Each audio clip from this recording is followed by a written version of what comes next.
नमस्कार मंडळी, अवधूत चिंतन श्री गुरुदेव दत्त श्री स्वामी समर्थ महाराज की जय. बघा, काही तिथी ज्या असतात ना त्या खूप खास असतात. इतक्या खास असतात ना त्या दिवशी आपण काही नाही केलं तरी देवाला फक्त 2 हात जोडले तरी ना त्याचा फळ सुद्धा आपल्याला मिळत असतो आणि लाभ सुद्धा मिळत असतो. अशीच एक तिथी आलेली आहे अधिक मास महिन्या म्हणजे 21 तारखेला तो आलेली आहे म्हणजे ती आलेली आहे गुरुपुष्य अमृत योग.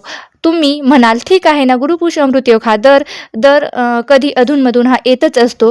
तर मग यात काय नवीन, तर गुरुपुष्य अमृत योग आलेला आहे अधिक महिन्यात मध्ये आणि त्यामुळे या योगाचं महत्त्व अधिक झालेलं आहे.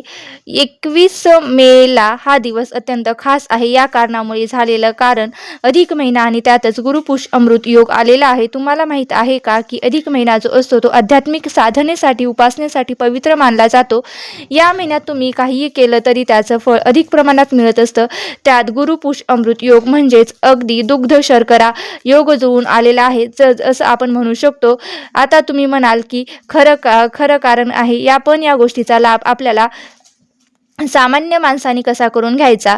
तर या दिवशी काय करायचं तर बघा, मी सांगणार आहे त्यामुळे तुम्ही व्हिडिओ स्किप न करता शेवटपर्यंत ऐका. बघा, गुरुपुष्य अमृत योग हा कधी येतो माहिती आहे का? जेव्हा पुष्प नक्षत्र गुरुवारी येतं. आता हे पुष्प नक्षत्र, या पुष्पाचा अर्थ मुळातच पोषण करणारा, शक्ती देणारा आणि ऊर्जा देणारा असा आहे. थोडक्यात काय तर पुष्प नक्षत्र अतिशय शुभ आणि पवित्र कल्याणकारी आहे. ऋग्वेदात पुष्पाला अतिशय म्हणजेच मंगलदायी आणि मांगलिक तारा असंही म्हटलं गेलेलं आहे. गुरुपुष्य अमृत योग पूजा, मंत्र, तंत्र, संकल्प, साधना, जप, तप करण्यासाठी उत्तम आहे.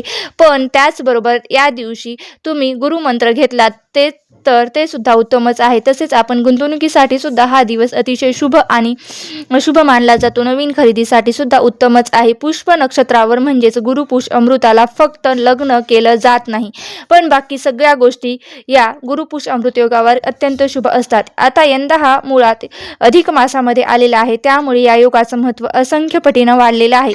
मग आता आपल्याला काय करायचं आहे तर या दिवशी बघा, आपल्या जीवनात जर आपल्याला सकारात्मकता घेऊन यायची असेल किंवा बदल घडवायचे असतील तर काय करायचं आहे तर 21 मेला गुरुपुष्य अमृत योगाच्या दिवशी दत्त बाबणीचं पठण करायचं आहे. दत्त बाबणी ही दत्त संप्रदायातील अत्यंत जागृत आणि प्रभावी 50 ओळींची ही रचना आहे आणि ही रचना परमपूज्य रंगवदूत महाराजांनी रचलेली आहे. दत्त बाबणी भक्तांच्या पाठीशी संकटात खंबीरपणे उभे राहते.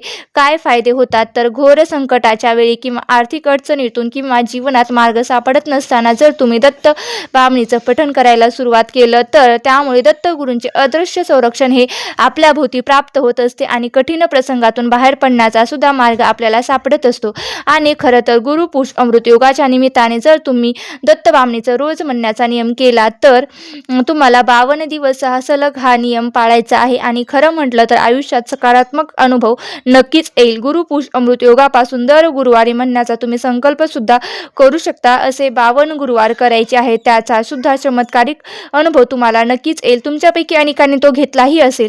जर ज्यांनी घेतलाय त्याने तो कमेंट बॉक्समध्ये नक्की सांगा, कारण तुमचा अनुभव इतरांना प्रेरणा आहे. त्यामुळे दत्तबावणीचं महात्म्य निश्चित ज्यांना माहीत नाही त्यांना ते सुद्धा कळणार आहे.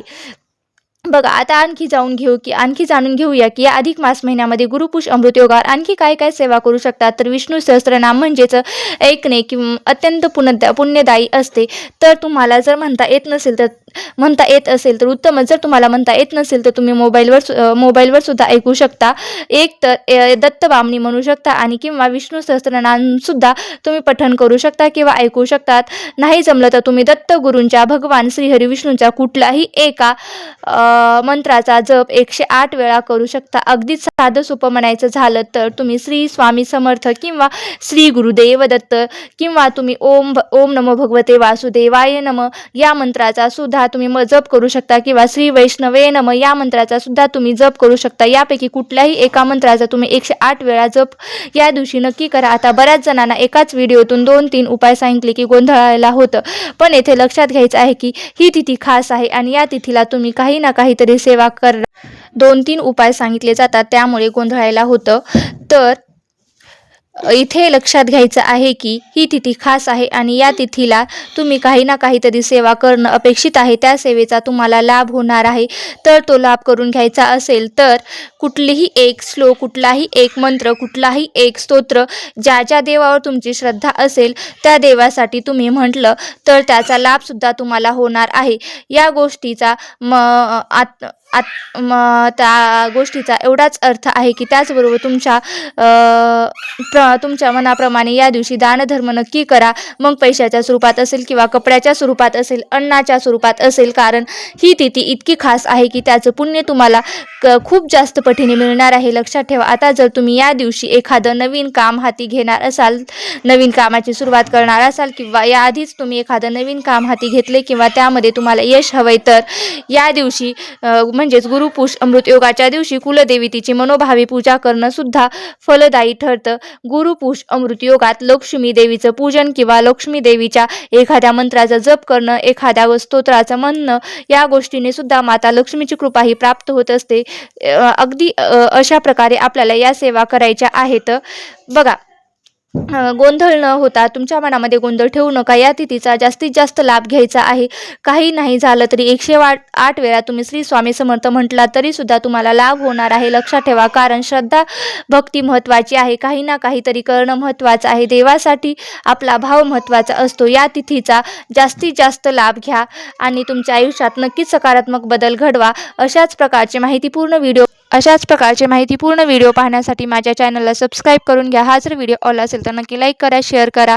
धन्यवाद. श्री स्वामी समर्थ. जय जय स्वामी समर्थ. ओम नमो भगवते वासुदेवाय नमः. ओम नमो भगवते वासुदेवाय नमः. श्री स्वामी समर्थ. श्री गुरुदेव दत्त.